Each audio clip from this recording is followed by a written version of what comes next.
اور جن باتوں سے روکا ہے ہم اس سے رک جائیں، اسی میں ہمارے لیے کامیابی ہے۔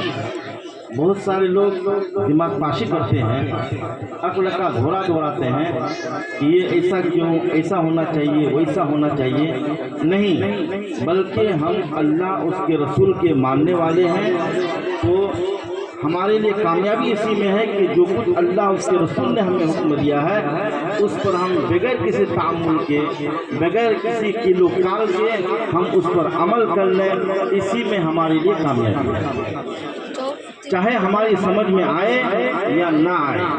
مثال کے طور پر حضرت موسیٰ علیہ السلام کو اللہ تبارک و تعالیٰ نے حکم دیا، جب حضرت موسیٰ نے عرض کیا کہ چاروں طرف سے جادوگر وغیرہ حضرت موسیٰ علیہ السلام سے مقابلہ کرنے کے لیے بالکل کمر بستہ، اور ان جادوگروں نے ایسا جادو چھوڑا کہ پورا میدان سانپوں سے بھر گیا۔ تو اللہ تبارک و تعالیٰ نے حضرت موسیٰ کو کیا حکم دیا کہ موسیٰ تمہارے پاس جو ڈنڈا ہے اس ڈنڈا کو زمین پر مارو۔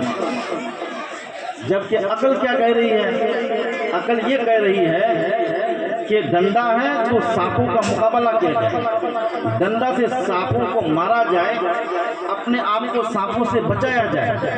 تو ہماری عقل یہ کہتی ہے کہ ہم اس ڈنڈا سے سانپوں کا مقابلہ کریں، سانپوں کو ماریں، مگر اللہ تبارک و تعالیٰ فرماتا ہے اے موسیٰ تم کو ڈنڈا سے سانپوں کو مارنے کی ضرورت نہیں، بلکہ تم اس ڈنڈے کو زمین پر مارو، پھر دیکھو میری قدرت کا کرشمہ۔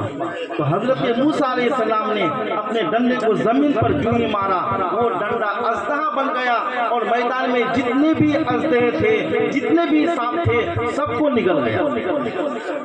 اسی طرح سے حضرت ابراہیم علیہ السلام اپنے لخت جگر حضرت اسماعیل علیہ السلام کو قربانی کرنے کے لیے مینا کے مقام پہ پہنچے، تو عقل تو یہ کہہ رہی ہے کہ ابراہیم تمہارا ایک ہی بیٹا ہے، زندگی کا سہارا ہے، اگر اسی کو تم ذبح کر دو گے، قتل کر دو گے، تو پھر تمہاری زندگی کا سہارا کیا بنے گا؟ لیکن اللہ تبارک و تعالیٰ نے حکم دیا کہ اے ابراہیم تم اپنے لخت جگر جو چیز تم کو سب سے زیادہ محبوب ہے اسی کی قربانی پیش کرو۔ تو حضرت ابراہیم علیہ السلام نے عقل کی بات نہیں مانی، فوراً حکم خداوندی پر عمل کرتے ہوئے فوراً بالکل کمر بستہ ہو گئے اور اپنے لخت جگر کو لٹا دیے، اللہ کا حکم مانے، اپنی عقل کو نہیں دوڑائے۔ پتہ یہ چلا کہ اللہ تبارک و تعالیٰ جن چیزوں کا حکم دے ان چیزوں کو ہمیں بغیر کسی تعامل کے مان لینا ہے، اور جن چیزوں سے باز رہنے کا حکم دیا ہے ان سے ہمیں باز رہنا ہے۔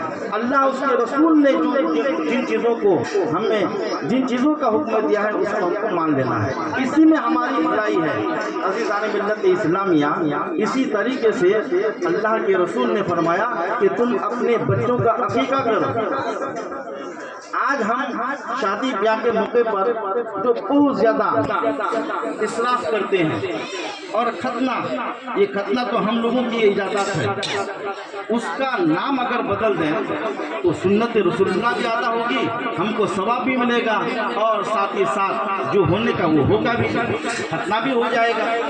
آج ہم ختنہ کا نام لیتے ہیں، پوسٹر چھاپتے ہیں اور طرح طرح کے کارڈ چھاپتے ہیں، اس میں ختنہ مسلمان لکھتے ہیں۔ ختنہ مسلمان میں اتنا زیادہ اہتمام کرنے کا کوئی حکم ہی نہیں ہے۔ یہی وجہ ہے کہ آپ دیکھیں گے جو بڑے بڑے علماء کرام اس طریقے سے کبھی نہیں منایا، بلکہ کیا کیا انہوں نے عقیقہ کا نام دیا، کیونکہ حدیث شریف میں آیا ہے کہ جب تک بچے کا عقیقہ نہیں کیا جاتا ہے اس وقت تک بچہ گروی رہتا ہے۔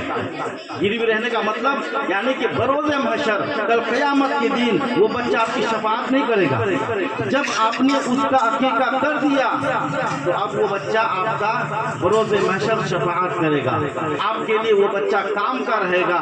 عزیزان ملت اسلامیہ، اسی طرح ہم اپنے بچوں کا ختنہ تو کرائیں، عقیقہ کے ذمے میں ختنہ ہو جائیں۔ ہم پوسٹر میں لکھیں عقیقہ مسنہ، ہم پوسٹر میں لکھیں، لوگوں کو دعوت کریں، انوائٹ کریں، اس میں ہم عقیقہ لکھیں، کیونکہ عقیقہ کا مطلب یہ ہوتا ہے کہ یہ سنت مصطفیٰ ہے۔ آقا دو جہاں صلی اللہ تعالی وسلم نے اپنا خود عقیقہ جوانی کے عالم میں کرایا تھا۔ آج ہمارے معاشرے میں اس چیز کا بہت زیادہ رواج ہو گیا ہے، عقیقہ کو بھول چکے ہیں، جبکہ عقیقہ ہر انسان کو کرنا سنت ہے، کرنا ہی چاہیے، چاہے بوڑھا ہو، چاہے جوان ہو، چھوٹا ہو، کوئی بھی ہو۔ اور دوسری بات، عقیقہ ہمارے علاقے میں یہ رواج ہے کہ بچیوں کا عقیقہ نہیں کرتے ہیں، صرف لڑکوں کا عقیقہ کرتے ہیں۔ نہیں، جو اولاد ہے اللہ تبارک و تعالیٰ نے جو اولاد دی ہے، اس اولاد کے شکریہ میں جو لوگوں کو کھانا کھلایا جاتا ہے اس کو عقیقہ کہتے ہیں، چاہے لڑکا ہو کہ لڑکی ہو، دونوں کی صورت میں عقیقہ کرنا چاہیے، یہ سنت مصطفیٰ ہے۔ عزیزان ملت اسلامیہ، اور عقیقہ کرنے کا جو طریقہ بتایا گیا ہے، لڑکا ہو تو اس کے لیے دو بکری ہو، 2 کسی ہو، اور لڑکی ہو تو اس کے لیے 1 ہو۔ لیکن اگر بڑا جانور کی ذبح کر دیں گے تو اس میں کوئی حرج نہیں ہے، کوئی گناہ نہیں ہے۔ یاد رکھیے، معلوم ہے عقیقہ کرنے میں کیا ثواب ہے؟ بتایا جاتا ہے کہ عقیقہ کے جانور میں جتنے رونگٹے ہوتے ہیں، جتنے بال ہوتے ہیں، اس جانور کے بال کے برابر عقیقہ کرنے والے کو ثواب دیا جاتا ہے۔ آج ہم اسی کو اگر چینج کر دیں، ختنہ کر دیں، تو بچے کو نہ بچے کو ثواب ہے، نہ بچے کے باپ کو ثواب ہے، کسی کو نہیں، صرف ایک رسم و رواج کے مطابق چلے۔ لیکن وہی اگر ہم عقیقہ کا نام دے دیتے ہیں تو یہ ہم کو ثواب ملتا ہے، بلکہ کتابوں میں آیا ہے کہ عقیقہ کے جانور کے بدن میں جتنے بال ہوتے ہیں اتنی نیکیاں عقیقہ کرنے والے کو ملتی ہیں۔ اور ساتھ ہی ساتھ بچہ گروی سے چھوٹ جاتا ہے، اس کو چھٹکارا مل جاتا ہے۔ اس لیے ہم اس سنت کو تازہ کریں، اپنے بچوں کا اپنا خود عقیقہ کرائیں۔ پتہ نہیں ہمارے ماں باپ ہمارے لیے عقیقہ کرائیں کہ نہیں کرائے ہیں، اس کا بھی اگر عقیقہ کر بھی دیے ہیں اور آپ کو یاد نہیں ہے، پھر ڈبل